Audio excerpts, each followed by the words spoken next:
আমাদের সাধ্যের সবটুকুনি আমরা ঝাঁপিয়ে পড়েছি। আমরা এই যাবৎকালে এখনো পর্যন্ত অর্থাৎ গত পরশুদিন থেকে কাজ শুরু করেছি, আমরা এখনো পর্যন্ত 700 মেট্রিক টন খাবার আমরা কিনেছি। তার সবগুলো এসে পৌঁছায়নি, যেগুলো এসেছে আমরা সেগুলো আজকে কাজ শেষ করছি। এখানে প্রায় 2000 স্বেচ্ছাসেবক এসেছেন। এর মধ্যে ঢাকা বিশ্ববিদ্যালয়ের প্রফেসর আছেন, আমি ব্যক্তিগতভাবে দেখেছি, চিনেছি। আবার ঢাকা ইউনিভার্সিটি সহ সমস্ত বিশ্ববিদ্যালয়গুলোর বিভিন্ন বিশ্ববিদ্যালয়ের স্টুডেন্টরা এসেছেন, বিভিন্ন শ্রেণী পেশার মানুষ এসেছেন, বিভিন্ন ব্যবসায়ীরা এসেছেন।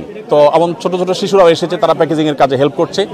আমাদের ইতিমধ্যে 5-7টি গাড়ি ইতিমধ্যে স্পটে পৌঁছে গেছে এবং মহিপালে বাংলাদেশ সেনাবাহিনীর যে ক্যাম্প, সেখানে আমরা আজকে সকালে 2 ট্রাক মালামাল হস্তান্তর করেছি, আর 3 ট্রাক গত রাতে চলে গেছে। আজকে আমি নিজে ইনশাল্লাহ ঘণ্টাখানিক পর স্পটে যাব এবং আমার সাথে এখান থেকে আরও 5টা লরি আশা করি মাল যাবে এবং এভাবে রাতে আবার যাবে, আবার সকালে যাবে। আমরা 3টা লেয়ারে কাজ করি। প্রথমত শুকনা খাবার হিসাবে খেজুর, চিড়া, তারপর 2 কেজি করে চিড়া, 2 কেজি করে খেজুর এবং 1 কেজি চিনি, 1 কেজি লবণ। চিনি লবণ দিচ্ছি যদি স্যালাইন বানানোর প্রয়োজন হয়। এই জিনিসগুলো আমরা দিচ্ছি প্রাথমিকভাবে 20,000 পরিবারকে।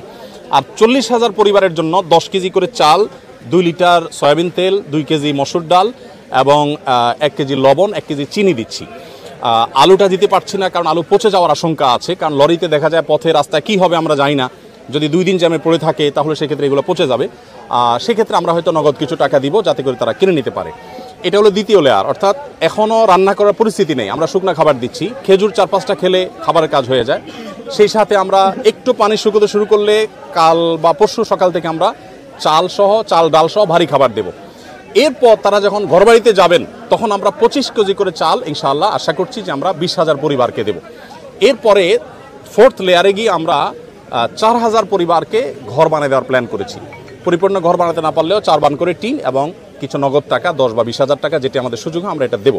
এখনও পর্যন্ত আমাদের কাছে ফান্ড এসে সব পৌঁছায়নি। আলহামদুলিল্লাহ গত 24 ঘন্টার ভিতরে প্রায় 3 লক্ষ মানুষ আমাদেরকে অনলাইনে ডোনেশন করেছেন। এর ভিতরে 1 টাকা, 5 টাকা, 10 টাকা সব রকমের আছে। এই সর্বসাধারণের দানের টাকা আমাদের কাজগুলো চলছে। আমরা সিলেটের বন্যা, 22-এর বন্যায় প্রায় 18 কোটি টাকা আমরা খরচ করেছি এবং এর মধ্যে 1000 মেট্রিক টন খাবার ছিল, 1000 ঘর নির্মাণ করেছি, 1000 কৃষককে আমরা 5,000 করে টাকা দিয়েছি। তো আলহামদুলিল্লাহ এবার আমরা আশা করছি যে সেটা আরও ব্যাপকভাবে করব, কারণ বন্যা পরিস্থিতি অত্যন্ত ভয়াবহ।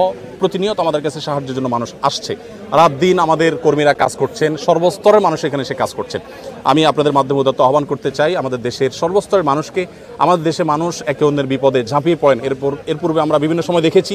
এবারও আশা করি যে এই বন্যায় আমরা প্রত্যেকে যার যার সাধ্য অনুযায়ী আমাদের আশেপাশে থাকা আমাদের জানাশোনা মানুষগুলোর পাশে আমরা দাঁড়াবো এবং সবাই যদি সম্মিলিতভাবে আমরা প্রচেষ্টা করি, জাতীয় দুর্যোগ মোকাবেলা করার কোনো ব্যাপার নাই ইনশাআল্লাহ বিদিনিল্লাহ।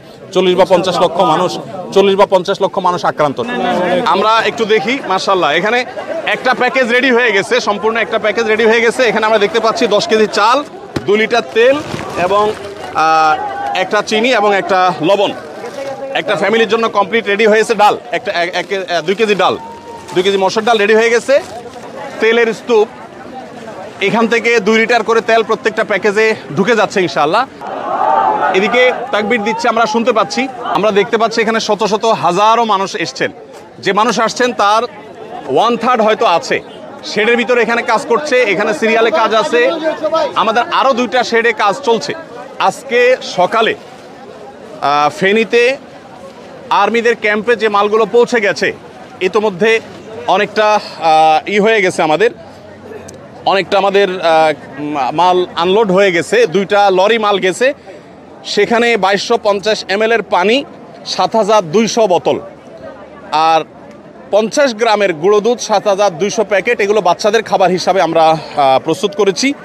মুড়ি আমাদের এখানে 500 গ্রামের মুড়ি, 6560 প্যাকেট। এগুলো 2টা গাড়িতে, 2টা লরিতে ফুল হয়ে চলে গেছে ফেনীতে। এবং মহিপালে যে আর্মিদের যে ত্রাণ কার্যক্রম পরিচালনা হচ্ছে বাংলাদেশ সেনাবাহিনীর, সেখানে আমরা এই মালগুলো আনলোড করেছি এবং সেখান থেকে রিমোট এরিয়াতে সেনাবাহিনীর চৌকস সদস্যদের সহযোগিতা সেগুলো আমরা পৌঁছে দিচ্ছি। এর বাইরে গত বুধবার রাতে আমাদের এখান থেকে 10 টন খেজুর, 10 টন চিড়া এবং 5 টন চিনি এবং 5 টন লবণ চলে গেছে। চিনি এবং লবণ দেওয়ার উদ্দেশ্য হলো যারা স্যালাইন বানাতে চান তারা এখান থেকে স্যালাইন বানিয়ে খেতে পারবেন এবং এর বাইরে কেউ চিড়া দিয়ে খেতে পারবেন। আবার সেই সাথে খেজুরটা আপনারা জানেন 5-6টা খেজুর আর 1 গ্লাস পানি খেলে একবেলা খাবারের কাজ হয়ে যায়, সেজন্য খেজুরটাকে আমরা খুব প্রায়োরিটি দিয়ে কাজ করছি। আপনাদেরকে আমরা জানিয়ে রাখতে চাই যে আসুন্নাহ ফাউন্ডেশন আপনারা জানেন প্রত্যেকটা দুর্যোগে আমাদের সর্বশক্তি নিয়ে আপনাদের সার্বিক সহযোগিতায় আমরা ঝাঁপিয়ে পড়ি এবং আমাদের যে কার্যক্রম হয়ে থাকে এই কার্যক্রমগুলোর সামারি আপনাদেরকে আমরা বরাবরের মতো জানিয়ে থাকি, এবারও জানাবো ইনশাআল্লাহ তাআলা। বিস্তারিত আপনাদের প্রত্যেকটা আমানতের টাকা কোথায় কত খরচ করেছি আমরা জানাবো। সেই সঙ্গে আপনাদেরকে আরও আমরা জানিয়ে রাখতে চাই, রুলিং খরচ বলতে যেটা আছে এরকম রুলিং খরচ আমাদের নেই বললেই চলে, খুব কম। আমরা যেই পরিমাণ যে স্কেলে আমরা কাজ করি সেই স্কেলে আমরা রুলিং কস্ট যাতে না হয় সেখানে আমরা বাকি 18-18.5 কোটি মানুষ যদি জেগে যাই ইনশাল্লাহ এটা আমাদের জন্য কোনো ব্যাপার না ইনশাল্লাহ। আমাদের মুসলমানদের আজকে যে দুরবস্থা এর অন্যতম একটা বড় কারণ আমরা নামে মুসলমান, আমরা ইসলাম থেকে সরে গেছি। আমাদের শক্তির মূল জায়গাটা হলো আমরা আল্লাহর কাছ থেকে সাহায্য চাইবো, এটা হলো আমাদের শক্তির মূল জায়গাটা। এটাই আমরা হারিয়ে ফেলেছি। আমরা এখন শুধুমাত্র হাত পা দিয়ে আমরা হাতড়াই চেষ্টা করি, কিন্তু আসলে দিন শেষে আমরা কিছু করতে পারছি না। দেখুন, ফেনী, নোয়াখালী, লক্ষ্মীপুর এবং কুমিল্লা এমনকি আপনার চিটাগাংয়ের ফটিকছড়ি এলাকাতে যে পরিমাণ কষ্টে মানুষ আছে, সারা রাত যে পরিমাণ মানুষের আর্তনাদ এসেছে, আমাদের কাছে যে সমস্ত ইনফরমেশন এসেছে সেগুলো গা শিউরে ওঠার মতো। এক একজন তার বাড়ির ভিটা রেখে একজনকে রাখতে গেছেন, এসে দেখেন ভিটা সহ পানিতে নিয়ে গেছে মানুষজন সহকারে। তো ক্ষয়ক্ষতির পরিমাণ এত ভয়াবহ যে 22-এর বন্যা যতটা ভয়াবহ ছিল সিলেটের বন্যা এটা তার চাইতে কোনো ক্রমে কম নয়। এই বন্যা শুধু এই ফেনী নোয়াখালী এলাকা নয়, সিলেট এলাকাতেও ইতিমধ্যে প্লাবন শুরু হয়ে গেছে এবং অনেক অঞ্চল ইতিমধ্যে প্লাবিত হয়ে গেছে। আমরা এখানে আনন্দ বা ফুর্তি করতে আসিনি, আমাদের বুক ভরা ব্যথা আছে ভাই। আপনারা যারা আসছেন আপনারাও কষ্ট করে এসছেন, নিশ্চয়ই আপনাদের সে ব্যথার জায়গা থেকে আপনারা এসছেন। অতএব আমরা চেষ্টা করব এই জায়গাতে যতক্ষণ থাকি আমরা আল্লাহর কাছে দোয়া করব মনে প্রাণে, আল্লাহ যেন তাদের কষ্ট লাঘব করে দেন। আর আমাদের প্রিয় দেশটাকে আল্লাহ তাআলা এতটা স্বাবলম্বী করে দেন যে কোনো বাঁধের পানি এটা যেন আমাদেরকে আর ডোবাতে না পারে। আমরা যেন বাঁধের পানি এটাকে মোকাবিলা করার জন্য তার চেয়ে বড় বাঁধ দেওয়ার শক্তি সামর্থ্য আল্লাহ যেন আমাদেরকে দান করে। আমাদের দেশের মানুষের প্রতি বছর এই কষ্ট আমাদের আর ভালো লাগে না। আমরা প্রতি বছর ত্রাণের প্যাকেট করতে চাই না, আমরা চাই যে এই পরিস্থিতির অবসান হোক। তো আল্লাহ তাআলার কাছে দোয়াও করতে হবে, আমাদের চেষ্টা অব্যাহত থাকতে হবে। এই জন্য আমি আপনাদেরকে অনুরোধ করতে চাই আপনারা দুরূদ এবং আমলের মাধ্যমে এখানে আপনাদের অবস্থানটা আপনারা কন্টিনিউ করতে থাকেন। ইনশাআল্লাহ ওখানে যখন কাজের সুযোগ পাবেন তখন কাজ করবেন। অতএব আমি এখন যেহেতু আমাদের যারা ডোনেশন দিয়েছেন, ডোনাররা আছেন, তাদের উদ্দেশ্যে আমরা কিছু কথা বলবো।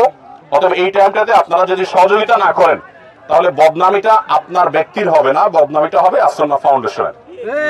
মানুষ দেখবে যে বিশৃঙ্খলাটা আসন্না ফাউন্ডেশন এখানে হচ্ছে, আপনি এখন আসন্না ফাউন্ডেশনের পরিবারের সদস্য। এজন্য মেহরবানি করে লাইভ শেষ হওয়া পর্যন্ত সবাই বসবেন, কেউ দাঁড়াবেন না।